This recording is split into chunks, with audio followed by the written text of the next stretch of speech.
This is a quick video of how I wash my brushes before I use it on my clients.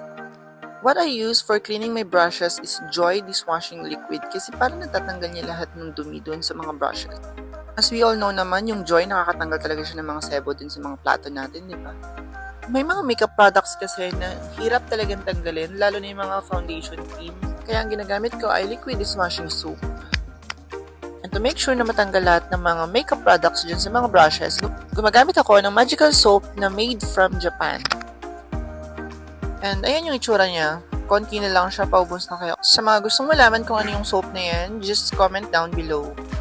As you can see, ayan, nare-remove nyo na yung mga excess na makeup products na hindi natanggal ng dishwashing liquid. Makikita naman sa video na with the help of the magical soap from Japan, natanggal niya talaga yung mga excess or residue ng mga products. And para sa last wash, gumagamit ako ng conditioner para mabango naman and soft pa rin yung bristles ng mga brushes.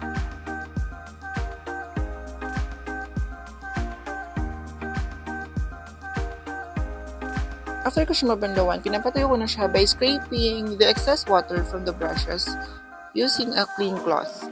And then, isiset ko lang siya dyan sa tapat ng electric fan para matuyo siya. After niya ma-dry lahat, gumagamit ako ng Tevian product para isanitize yung mga brushes.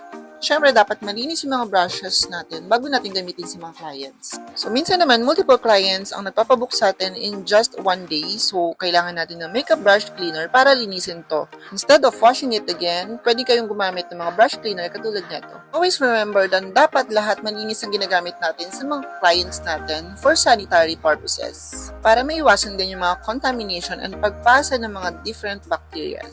Yun lamang po. Thank you!